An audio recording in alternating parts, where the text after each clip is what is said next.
Good afternoon, ladies and gentlemen, and welcome on in to the Friday Night Lights series here live for the Babytona 250. Our starting lineup for tonight's Babytona 250.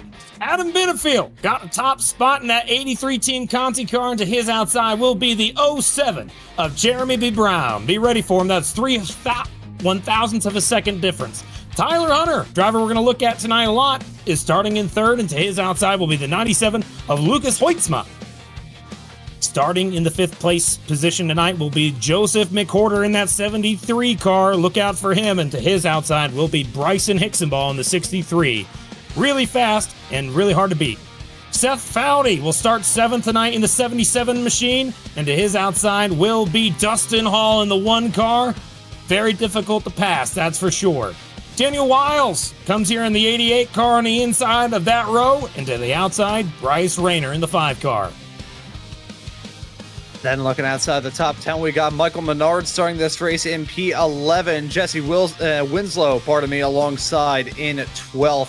Running out row number 6. Row 7 will be comprised of Eric Wineland alongside Cliff Mullins in the number 44 car. And then right behind them, it'll be Drew Pohl alongside Ryan Von Henschel in P16. And then right behind on your 9th row, it will be Edward Scherer Jr. next to Dave Hoytsma. And then running out our top 20 here at tonight's race at Atlanta will be Mason Lowry alongside William Owens.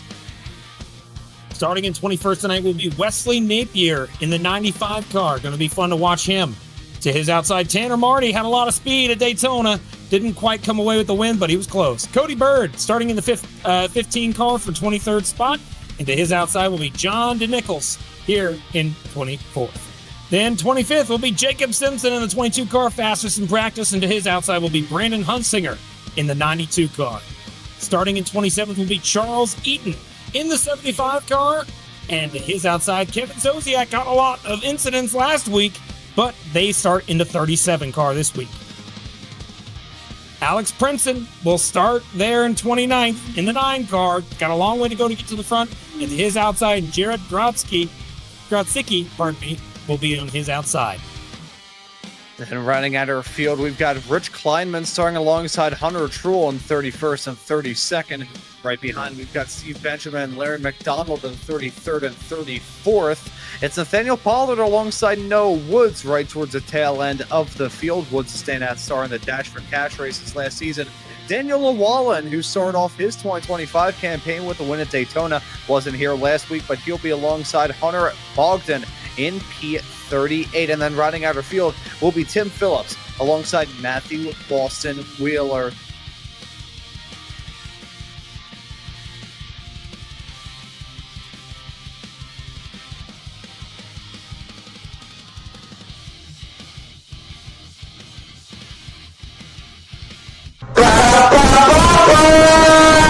Four tire sets, so it's not going to be that big of a deal, but it's important to take care of your tires. It is easy to wear those things out.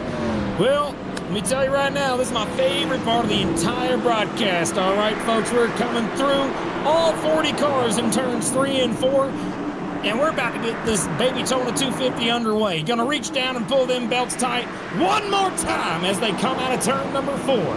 It is the 83 car of Adam Benefield leading things, heading through the middle of turns 3 and 4 into his outside the 07 of Jeremy B. Brown. Pace car dives into the pit lane, and here we go from EchoPark Speedway, the Babytona 250.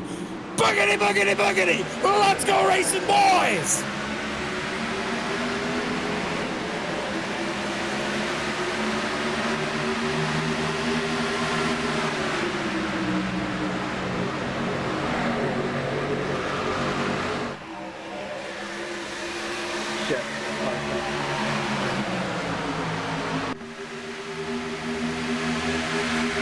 Heading down the back straightaway for the first time today into turn number 3 and 4. You can see the top 2 lines have really evened out. Nobody has really changed. They're just going about 110 mile an hour faster than what they were under pace lap right here. As they cross the stripe, it looks like it will be Jeremy B. Brown leading lap number 1.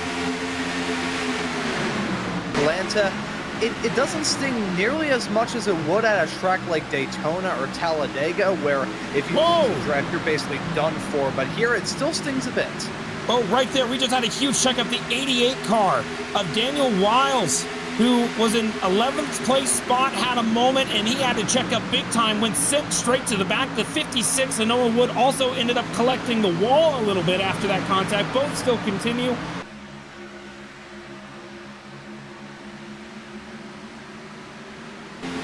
Accident on the racetrack in the middle of that showing. The 15 car of Cody Bird is around, and multiple cars received damage at 35 of Michael Mesnard. No caution. So it's going to be hard for anybody behind him to get by. But we got one lap to go here in the stage. Coming through turns 1 and 2 for the final time before we get that green and white checkered flag. Looks like the 83 is going to hang on to the outside lane. He's going to have to check up contact with the 5. There's going to be a checkup on the outside lane, but the inside is still there with a lot of help. Dustin Hall pushing the 63 into the corner, but they have to lift. Into the final corner, 63 drifts up the racetrack. Now Dustin Hall looks low. Coming to the line, they're side by side. Who's it going to be at the line? It's going to be oh, they're wrecking across the line. The 21 spinning. The 44's around as well. Oh yeah, that's Cliff Mullins. He was blinking at the end there. Contact with a 08 car, and that was all because of a push from Adam Benefield to the back bumper of the 63, sent them around at the line.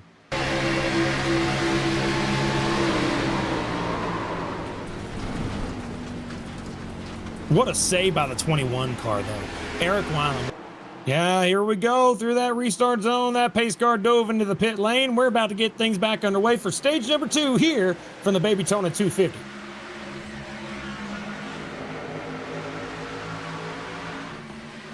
Man, that outside line just dissolved. Went away. Only 2 cars still up there. Everybody else went straight to the bottom as soon as they had the opportunity. Trying to go through turns 1 and 2 now. You can see that outside line's going to redevelop now that they got the draft. They're good to go ahead and make a move back out to the outside. Lucas Hoitzma and Tyler Hunter lead the outside with the 63, Bryson Hicksaball and Bryce Ramier on the inside. Got that lap car out of the way now. Oh, there goes the 71. He's loose in the turns 3 and 4. A 1 and 2 correction there. He hits the wall. He saved it, but he was gone. I thought he was spinning. Somehow he was able to hang on to that 71 car. Yeah, the power of the safer barrier helping him point that car around in the right direction. You can see it heading downtown into turn number 1. Looking at Hunter Truex splitting the difference there at the lap car, and he just got wiggly all by his lonesome. I think it was maybe the car behind him potentially taking the air off that rear spoiler, but that car just looked evil. But here we go, coming down to get one more lap to go in the Friday Night Lights, stage number 2 for the Baby Tona 250. Coming across the line this time, it is the 22 leading that lap, and we're coming into the final one. Let's see who's going to come around to get it through turns number 1 and 2. Let's see what we got here down the back straightaway. Again, this is lap 95. Heading down the back even. Nobody's moving around. Nobody's made any crazy moves quite yet. But coming to the line, it's still side by side. Will it be Hoitzma on the bottom, or will it be Jacob Simpson on the top? Coming to the line, it looks like it's going to be Jacob Simpson. Wow, what a finish. I think so. Oh, no. Was it Hoitzma or Simpson? I can't quite tell. It was Simpson. Absolutely Simpson. Yes. Oh, it was no time between them, though. That was super duper close. We're going to take a look at those results, the stage results, in just a couple of moments' time, and you'll be able to see the margin between those two competitors. Yeah, 0.02 of a second. They find themselves in. It's just getting worse as we have a driver spinning farther in the back coming out of the tri-oval. The 5 car went around that, I believe. The 15 car, Cody Bird in the 15, sitting sideways on the bottom of the racetrack. This will be our first caution for incident of the day, heading through the tri-oval. Remember that no man's land spot I talked about? He's exactly in that spot. As you can see, it looked like he spun just all by his lonesome, and a huge shot off into that inside wall. Gus stayed down onto the apron. We have now had the yellow. I think a driver had to have been stopped above the apron there, so late call done by iRacing, who's usually a little bit hesitant to throw those yellow. Did he blow his motor up? No, he just got, I think either his screen went off. I'm not entirely sure. Let's take a look at that again. Remember, the 15 cars who we're looking at, remember, this is exactly the no man's land I was telling you about. All right, he's sitting here. We're riding on board with him. Looks fine so far. Not a problem. Not a problem. Right. Oh, yeah, he shifted. Yeah, Money that car. shift. Wow, that is unorthodox and unfortunate. You know, that's not the way you want to go. Force the pile into. Whoa, they're wrecking on the front straightaway for the 44 car. Cliff Mullins hard into the outside wall, collects the 32 car, the 30 car rather. William Owens, no caution, but they are still sitting sideways on the front straightaway. A whole lot of pressure, a whole lot of tension. Oh, the 40, 80. Oh no, Tyler Hunter hard into the outside wall. Caution comes out. Mission. This is part of the reason why I was supportive of that call, because if anyone feels confident and knows where to put that car, it is that number 97. Started well in this race, led throughout, but driver nearly wrecking around him. That was a 71 that just got sent off into the ether. Exactly, that could have bbeen way worse for the 97. He got real lucky the car didn't come back up the racetrack or hit him. They made contact and they got sent down the line, but we're keeping it green. Let's keep an eye on this 97. Up front, the battle's still side by side. There is no real momentum shifts up front. It's not really the place to be keeping an eye on right now.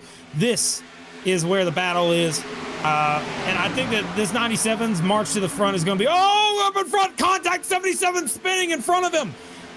And does anyone else get collected up front? Not that I can see. Only the 77 spins. Caution is out.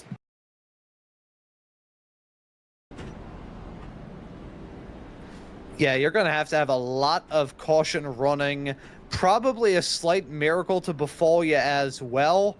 So, I mean, if they can make it work, we'll have to find out. You know, miracles can happen, but I'm not a man who bets on miracles. I'm a man who bets on you know, actual physical substance. And you cannot run a car on miracles. You can run a car on vegetable oil if you put enough chemicals in it, but you can't run off of a miracle. Oh, good Lord. Don't get, that is not advice. Do not put vegetable oil in your car. All right? Do not. Ron, you got to watch what you say. People might do that. You got to be, don't do that. It's refined frying oil that you can run a diesel off of. No, they tested this, and you could do it with some additives. Well, don't try it at home. Don't do it. don't risk it to get regular oil. I feel like I have to some guy off in the backwoods of West Virginia who has been able to figure out how to run a car off turnip juice. So, what?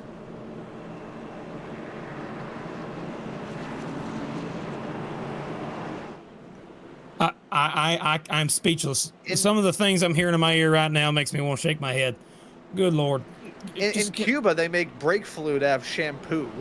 I swear. Okay, stop. Stop talking. No, we're not. No, we cannot even give ideas to these people. You never know what they'll do. Oh my gosh. Okay, yeah. Now the producer's getting in on it. Check out garbage. Pepsi Man. No. No. That sounds dangerous using Pepsi as coolant, because if your car got a little bit too hot, would that basically just get turned into like a gunky syrup? That kills a radiator. Oh, don't even worry about it. We got a race about to start back under. We got 13 laps to go when they get the green flag. They're coming through 3 and 4 right now. Let's put all the dang alternative to engine oil out of the dang way and focus on the cars out here right now.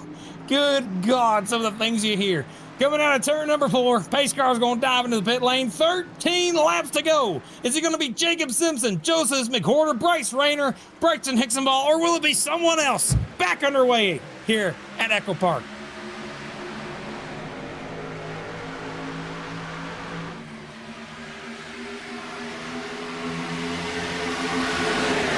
That outside just did not get formed up there, Ron. Oh, they did not look at that gap. It's 3 cars and then a gap. Whoa! And then 2 cars and a gap. Oh, no!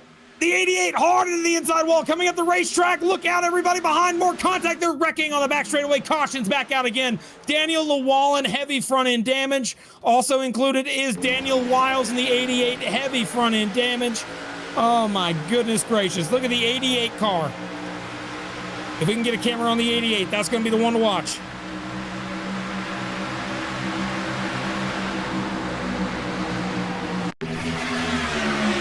Here we go. Oh, shit. No, don't worry about it. Don't worry about it. Here we go. The 88 car. Keep an eye on it. He's on the bottom. He sees that contact in front of him. The 83 gives him a shot. Heavy inside wall impact. Hardest hit of the race. But not over yet. Look out. The wall and a couple more. That's Nathaniel Pollard involved. And who was that on the bottom? I couldn't tell who that was. That may have been, let me see. Hang on. The 30 car. That was Owens. William Owens also damaged on the right front. Who will it be? Let's find out. We're back underway. Oh, huge check up there wrecking. No doubt about it. Cars around, the 71's around. They're huge crash. The 97 of Hoytsma's involved. The 59, the 86, the 35. All crashed here at the start-finish line. Huge checkup up front. Nobody in the front row went. Yeah, and stacking up from there like a pack of dominoes, down they all fall. Let's take a look at it. There's the pace car pulling back down into the pits, and we'll follow a little bit farther behind. It was bad up at the front. It was even farther it was even worse a few rows behind them, and that just snowballed out of control from there. There's the 71. Oh no, the 71 hit the fence and then ricocheted.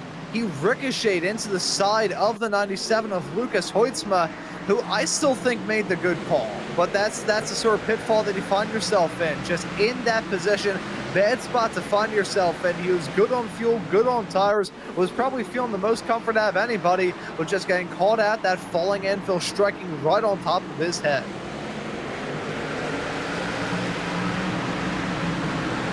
You know, I think that was 100% intentional by both the 22 and the 73. 73 could not go. He's not allowed to go until the leader hits the gas. Looking at the restart zone, can we get an angle on the leader whenever he went into that restart zone? The 22 car of Jacob Simpson. If we could look at his speed, is there an icon for speed? If we can get the speed up. If we can get the speed, what I can tell you, if it's not possible, all right, we can't get the speed, but what I can tell you is I have the screen up here on my end. I'll tell you what his speed was. In that restart zone, he stayed at exactly the speed, which was here, 56. 56 all the way until the end of the box. He was 56, 58 after the box. He didn't even hit the gas at all anywhere in that box. He did it again. This time, everybody knew it was coming. They waited as well. Back underway. Yes, I think race control is going to have to look at that because it's first time around, obviously much more severe consequences because of the chaos breaking out behind him, but just can't do that at any point, let alone 2 times in a row. But Simpson's still leading over McWhorter, over Reiner. I'm sure race control is probably looking at that as we speak, though, so we can't read into this too much. But we are getting into crunch time, though. Only a handful of laps left to go, and Joseph McWhorter trying to make something work on that very dysfunctional top side. Oh, man, we're coming down to the final bit of it. You can take a look at your screen. I can tell you right now that outside line's pushing as hard as humanly possible. Now, who's going to be the one to have the gas? We're going to have to find out together as a group. I can't tell you one way or the other. There's a lot of cars with damage on the rear end and the front end. That's going to change the handling of the car. The 31 just got sent up the racetrack. He had damage on the rear end. You can see that's what happens when you have the stack-ups like that. But up front, the 22 starting to slow a little bit. 22's a little slower. 73's on the top. Oh, we got the blinker on the bottom. He's there and he's gone. No, it's not. The 5. Yeah, it's Bryce Reiner. He's been run into troubles like that all throughout the night. And when you worry about that, that's not going to be a good feeling for those drivers on the bottom side. So this could be a slight reprieve for those racers running up on top. 3 wide, Von Henschel in the 21 car. He was spinning a handful of laps ago, Eric Wineland, but guess what? He's still back out there. He's running in 8th. He's making his moves towards the front as the 31 of the 2 car of Von Henschel gets back in line. That 21 car, keep an eye on him. He has fresh tires. He was one of the few cars that came down pit road and got fresh tires. I think that 21 might have a shot here. Got to be watching that. Oh, not for long contact. Yeah, he saves it, but the cars behind him as they wreck into turns 3 and 4. The big one happens as they were coming to the finish there. I cannot believe what we just saw.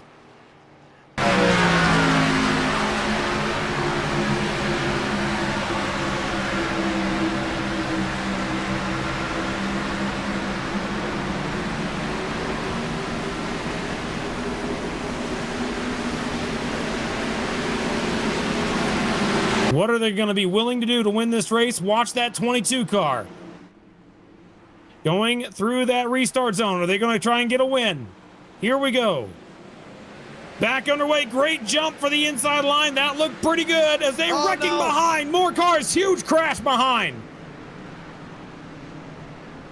Lots of good cars collected in that, including the 21 of Eric Wineland. I thought he was going to be a sleeper pick at the end, as did you, I believe, Kirk, and not going to go out that way. Oh, he might still. He keeps the car straight. He didn't spin, so he might get his spots back, I think, actually. Yes, he does. He gets his spots back. He will still be in a position to possibly do well in this race. He got very lucky he didn't spin around. But you got to consider the damage on Go a that little car, further. though. If we can get a little bit further back, you'll see what happened there. The one car, watch behind him, Dustin Hall gets into him. The 21 was thinking they were going to go green sooner. 21 gets on the gas, hits the 83. The one, he's kind of like a pinball machine. The one hits him, he hits the 83. Yeah, the one car was the one that ended up causing this because he pushed the gas a little too soon and got into the back of the 21. And, you know, you could think all you want, but I can tell you right now that 21 car, he's probably a little ticked off about that one.